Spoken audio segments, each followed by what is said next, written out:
Assalamualaikum warahmatullahi wabarakatuh. Saya Cynthia Ajeng Guswana Azizah, T 2019-352. Saya anggota dari kelompok 2. Di sini saya akan menerangkan pengertian rasionalisme secara etimologi dan secara umum. Secara etimologis, rasionalisme berasal dari bahasa Inggris yaitu rationalism. Kata ini berakar dari kata dalam bahasa Latin ratio yang berarti akal. Rasionalisme merupakan paham dari filsafat yang terkait dengan pandangan yang mengatakan bahwa sumber pengetahuan berasal dari rasio atau akal budi. Menurut aliran rasionalisme, suatu pengetahuan yang diperoleh haruslah dengan cara berpikir, dan akal merupakan sumber dari ilmu pengetahuan dan kebenaran. Sementara itu, secara terminologis, aliran ini dipandang sebagai aliran yang berpegang pada prinsip bahwa akal harus diberi peranan utama dalam penjelasan.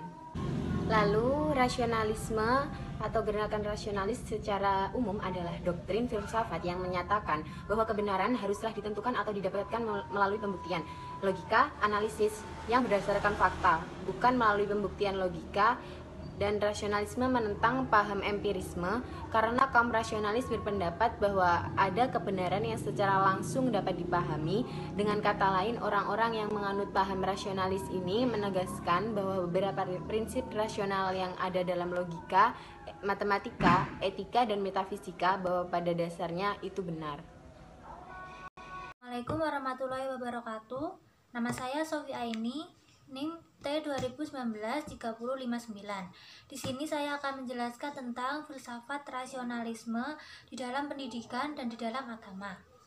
Yang pertama, filsafat rasionalisme di dalam pendidikan. Pengetahuan rasional bersumber dari pemikiran yang rasio atau pemikiran yang masuk akal, sumber dari akal. Di dalam pendidikan perlu adanya ditanamkan yaitu pemikiran yang rasio. Hal tersebut diharapkan agar supaya peserta didik dapat memecahkan suatu masalah dengan solusi yang dapat diterima oleh akal. Menanamkan pengetahuan rasional di dalam dunia pendidikan adalah salah satu cara untuk menekankan peserta didik ke dalam keintelektualnya. Karena inteligensi atau kecerdasan peserta didik dapat muncul dengan sendirinya tanpa disadari atau tanpa paksaan dari manapun, maupun itu dari pendidik atau dari orang tua. Kita kembali lagi kepada tujuan pendidikan Islam, yaitu mencerdaskan akal dan membentuk jiwa yang islami, dan juga berpegang kepada ilmu pengetahuan ke dalam setiap aspek kehidupan. Kemudian saya akan menjelaskan tentang filsafat rasionalisme di dalam agama, terutama agama Islam. Islam sebagai agama yang sangat menyuruh penganutnya untuk mengutamakan sesuatu berdasarkan akal dan pikiran. Oleh karena itu diperlukan pendekatan filosofis. Nah, pendekatan filosofis yang cocok yaitu pendekatan rasional, karena pendekatan rasional adalah mengutamakan akal dan pikiran ke dalam setiap aspek. Kita ambil saja contoh di dalam agama. Kenapa kok orang itu menyembah berhala, menyembah matahari, padahal kita ketahui alam dunia semesta ini, segala sesuatu ini ada penyembahnya. Seharusnya kita menyembah apa yang diciptakan oleh apa yang telah menciptakan alam semesta dan seisinya, yaitu Allah Subhanahu wa Ta'ala. Sekian penjelasan dari saya. Wassalamualaikum warahmatullahi wabarakatuh. Assalamualaikum warahmatullahi wabarakatuh. Perkenalkan, nama saya Alatul Jana. Saya di sini akan menjelaskan tentang tokoh-tokoh rasionalisme beserta pemikirannya. Pertama ialah René Descartes dan pemikirannya. Beliau adalah filsuf Prancis yang dijuluki Bapak Filsuf Modern. Ia ahli dalam ilmu alam, ilmu hukum, dan ilmu kedokteran.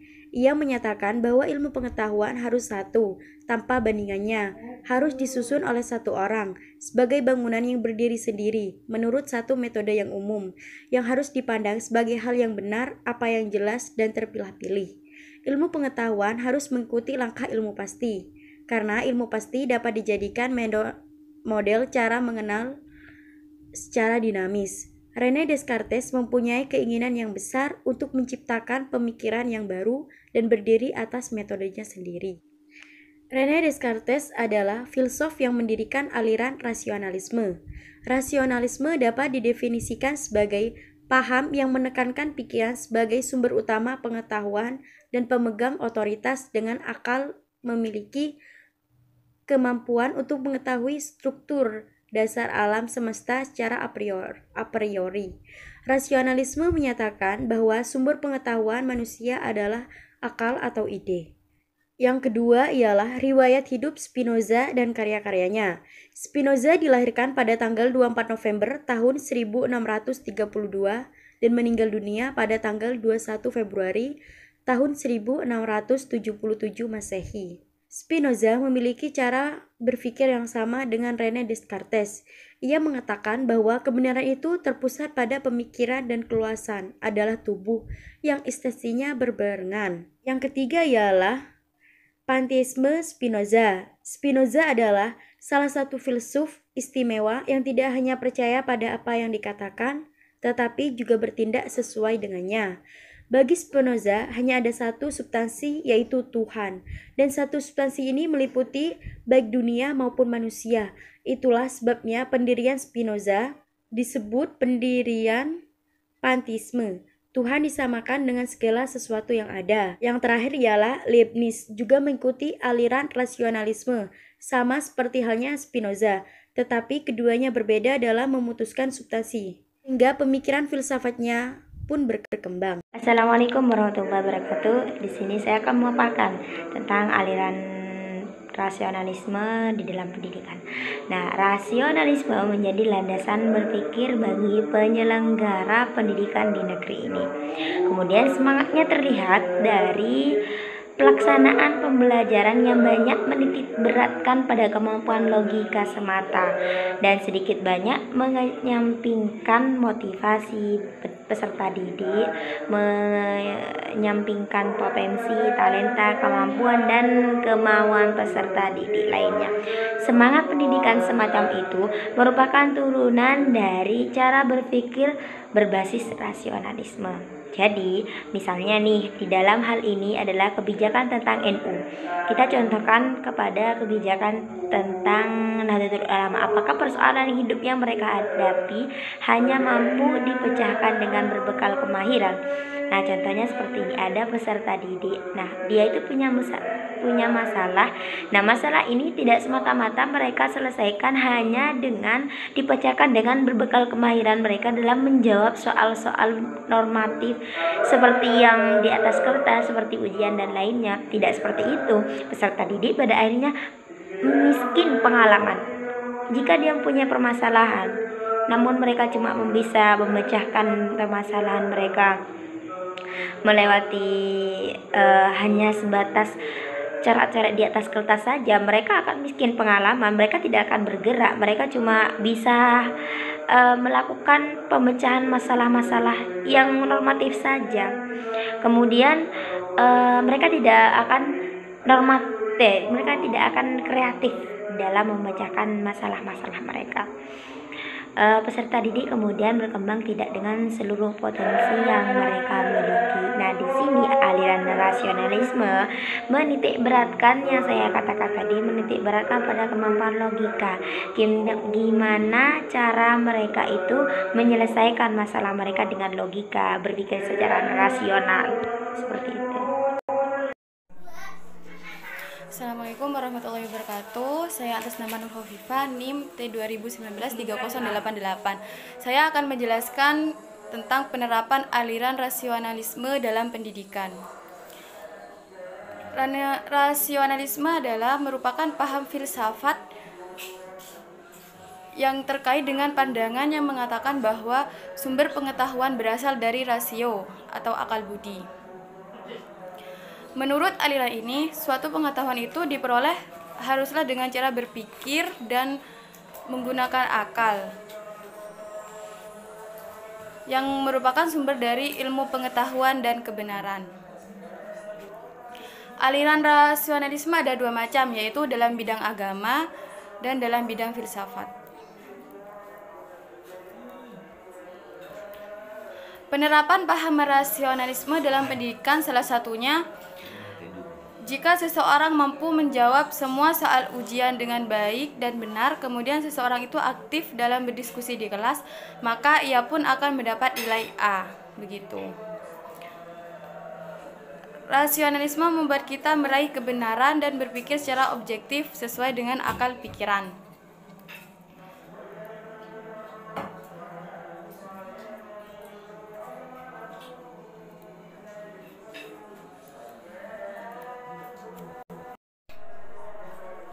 Walaupun satu sisi rasionalisme membawa semangat kebebasan individu yang kemudian diharapkan munculnya kreativitas, tetapi di sisi lain dari sinilah muncul paham sekularisme. Paham ini kemudian banyak memberikan dampak terhadap kewacanaan dan penyelenggaraan pendidikan yang disandingkan dengan agama dan kepercayaan umat manusia termasuk kaum muslim di Indonesia. Rasionalisme itu menjadi landasan berpikir para penyelenggara pendidikan di negeri ini. Semangatnya terlihat dari pelaksanaan pembelajaran yang banyak menitik beratkan pada kemampuan logika semata dan sedikit menyampingkan potensi, talenta, motivasi, kemampuan peserta didik yang lainnya. Semangat pendidikan semacam itu merupakan turunan dari cara berpikir berbasis rasionalisme. Semisal dalam hal ini adalah kebijakan tentang UN. Apakah persoalan hidup yang mereka hadapi hanya mampu dipecahkan dengan berakal kemahiran mereka dalam menjawab soal-soal normatif di atas kertas? Peserta didik pada akhirnya miskin pengalaman atau belum banyak teruji di lapangan dan cenderung normatif, serta tidak kreatif menghadapi persoalan hidup dan menyelesaikannya. Peserta didik kemudian berkembang tidak dengan seluruh potensi yang mereka miliki, tetapi hanya berbekal logika tersebut. Sebuah perkembangan yang timpang dan tidak utuh, hal ini tentu saja dilarang agama Islam, yang melarang cara-cara seperti ini karena terlalu menyederhanakan ciptaan Tuhan. Pendidikan itu sendiri adalah proses pembudayaan manusia, yakni usaha sadar untuk mengembangkan kemampuan dan kepribadian manusia. Pendidikan adalah proses pembudayaan manusia, yakni usaha sadar untuk mengembangkan kemampuan dan kepribadian manusia, yang dilakukan baik di dalam sekolah, keluarga, maupun masyarakat. Pendidikan itu berlaku seumur hidup. Pendidikan itu adalah proses regenerasi untuk melangsungkan keadaan manusia budaya yang lebih maju. Tujuan pendidikan adalah menumbuhkan manusia Indonesia seutuhnya, yaitu manusia paripurna, manusia yang sempurna. Yang membedakan antara manusia dengan hewan itu adalah akal manusia itu sendiri. Manusia diciptakan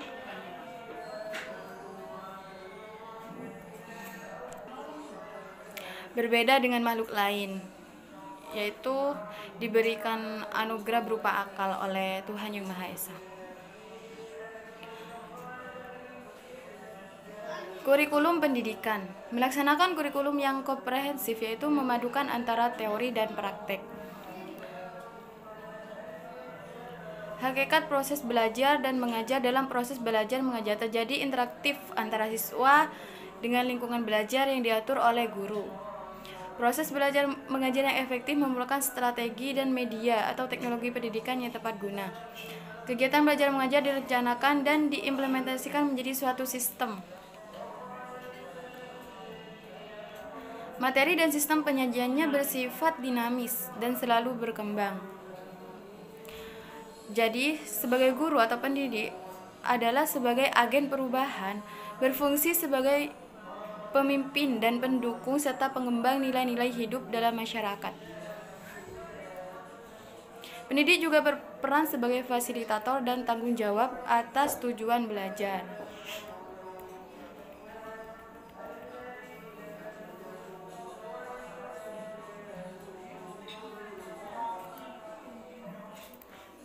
Pola rancangan dan pengembangan kurikulum pendidikan agama Islam akan banyak memakai cara-cara yang berkesadaran Eropantris, yaitu pola pertama yang menekankan terhadap isi dan memandang manusia sebagai subjek mati dan harus diisi dengan pengetahuan dan nilai-nilai yang sudah mapan. Peserta didik sudah dianggap cukup menjalani hidupnya hanya dengan seperangkat pengetahuan tertentu. Yang pola kedua menekankan terhadap anggapan bahwa peserta didik sejak lahir sudah memiliki potensi-potensi. Kurikulum pada akhirnya dirancang dan diarahkan untuk menyediakan dan menciptakan lingkungan atau situasi yang mendukung dan menunjang adanya potensi yang sudah ada.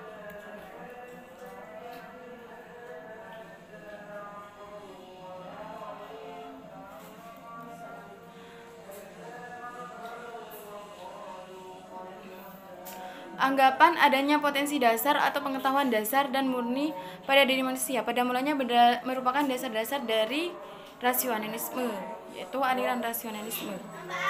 Dalam rasionalisme pengetahuan, ide dan kebenaran akan lahir dengan mencocokkan pengetahuan bawaan atau murni dengan objek yang ada. Kurikulum ini menjadikan peserta didik sebagai subjek pendidikan karena kurikulum dirancang dengan melihat potensi dan kemampuan peserta didik. Sekian penjelasan dari saya, kurang lebihnya mohon maaf. Assalamualaikum warahmatullahi wabarakatuh. Assalamualaikum warahmatullahi wabarakatuh. Kenalkan, nama saya Siti Janatul Firdaus dari NIM T 2019-3067. Di sini saya akan menjelaskan tentang kelebihan nasionalisme. Kelebihan aliran nasionalisme yaitu 1. Mampu menyusun sistem keilmuan yang berasal dari manusia. Contohnya, matematika, astronomi, biologi disusun berdasarkan logika. 2. Dengan menalar, manusia mampu menjelaskan pemahaman-pemahaman yang rumit dan bersifat abstrak. Ketiga, kebenaran diperoleh dari sebab-sebab yang menyatakannya benar. Keempat, aliran nasionalisme memberikan kerangka berpikir yang koheren dan logis. Kelima, memberikan sifat rasional kepada pengetahuan ilmiah dan bersifat konsisten dengan pengetahuan yang telah dikumpulkan sebelumnya. Keenam, kelebihan aliran nasionalisme yaitu dalam menalar dan menjelaskan pemahaman-pemahaman yang rumit. Kemudian, nasionalisme memberikan kontribusi pada mereka yang tertarik untuk menggeluti masalah-masalah filosofi. Ketujuh, aliran nasionalisme berpikir menjelaskan dan menekankan kala budi sebagai karunia lebih yang dimiliki oleh semua manusia, mampu menyusun sistem-sistem kefilsafatan yang berasal dari manusia. Sekian yang saya dapat sampaikan, kurang lebihnya saya minta maaf. Wassalamualaikum warahmatullahi wabarakatuh.